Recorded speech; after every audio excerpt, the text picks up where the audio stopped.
Welcome to Education in Focus. I'm your host, Eliana Kernodle. An education organization that administers a nationwide assessment has found that students are still not performing as well as they were immediately before the COVID-19 pandemic, and that students' achievement gap worsened in the 2023-2024 school year as compared to before COVID. Joining me to discuss this is Chalkboard News editor Brendan Clary. Brendan, the NWEA issued a report this week. What are the details? What did it show? Yeah, so basically it was bad news. And they basically found that, despite this initial jump in achievement, because of some, targeted efforts to try to help combat learning loss after the pandemic, that has not continued. So, at the end of 2021, 2022, the NWEA concluded that the worst was behind us and the recovery had begun.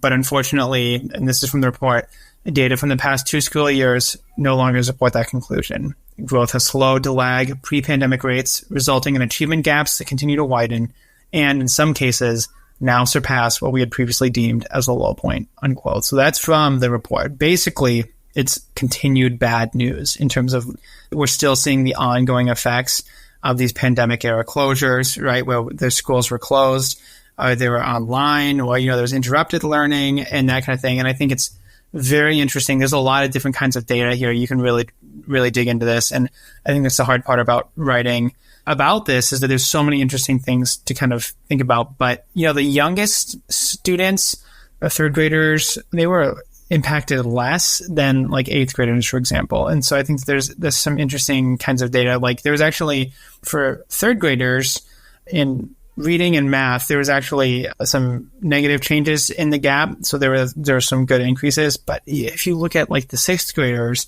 and the 8th graders in reading, for example, there's an 82% change in the gap between the fall of 2023 and the spring 2024 in reading. So there are some of these very interesting, I think they're very interesting to look at some of the age differences, right? And if you look at how much time it would take for students to reach pre-pandemic achievement levels, in 8th grade, it would take a whole school year, basically nine months in reading and 9.3 months in math for 8th graders to catch up to where they were before the pandemic. For 3rd graders, it's only 1 month for math and it's 3 months for reading. So it's not completely the same. And part of that, I think, is, you can sort of catch up a lot more if those critical years, right, are not interrupted. So I think, there's a lot of importance about that reading by 3rd grade. And if you were in preschool, during COVID, it's probably not going to be as much of a deal to kind of jump back into things as a 1st or 2nd grader. But if you were in 3rd grade and now you're in 6th grade or now you're in 8th grade, that might have more of that effect. So I think it's interesting to see that, and I think too, it's that younger students tend to make, this is from the report, younger students tend to make larger gains per year compared to older students. And it's just that's a very interesting part of that data too.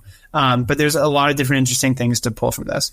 And what are the possible solutions to this? Yeah, that's sort of the big question, right? Of how do you fix this? I think that the NWEA would say it's important to basically focus up and spend a lot more money on targeted support for these students. And I think that that's their push, right? Is that we need to focus on targeting especially those, and this is something that the report said as well, that those who were sort of farthest behind before the pandemic, they've fallen even farther behind, right? So we're talking about low income students, minority students, they're doing worse today than they were before COVID, when they were already doing worse, right? So I think that's something that they would say is you need to target sort of academic supports and high dosage tutoring, summer programming, basically saying we cannot let up on those and that those have to be a part, the NWEA says, a permanent part of our new normal, unquote.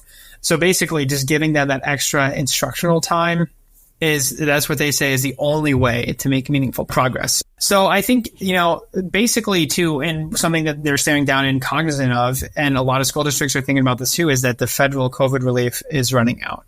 And so I think that, we're going to have some of these aftershocks that we're going to see down the road in future years, even of like, we still have students struggling because of these COVID shutdowns. And we're starting to see the massive significance of that. But then also we've run out of federal funds. So schools at some point they were always going to be left to try to figure it out. And that day is coming, and that's coming in September. So this year is September. That's the fiscal cliff that people keep talking about with the federal COVID relief spending. So it's going to be really difficult for schools to get students back up to speed, back to where they were before COVID, without that additional funding. And, because you need to pay people to be at schools for their summer program. And, a lot of this takes money. And I think, we're kind of seeing how costly both in, academic achievement and also in terms of the financial side of things, the COVID-19 school lockdowns were, right? And I think that's something that, it's hard to quantify, with federal spending like that went to a lot of different stuff. And, we've reported a little bit about that at Chalkboard. There's a lot of different things that federal COVID money has gone to. But there's also, the toll on students, academic achievement. And I've spoken to a researcher who said, essentially, there's like a COVID class, or he called it COVID credentials, I believe, that the students who graduated during COVID, like they kind of got through just because they had to. And you can't keep them there because there was a global pandemic. It does kind of raise that interesting question of normally if a student was a year behind in their reading level, their math level, you would have to ask the question of, does this student need to repeat the grade? But if the majority of students are in that boat, can you really hold an entire year of 8th graders back a year? Then you're having twice as many 8th graders and no 9th graders. Right. And that's it. It's like how can you hold them responsible for something that wasn't their fault? Like nobody's fault that COVID happened and that everything had to be shut down and the learning was not the same.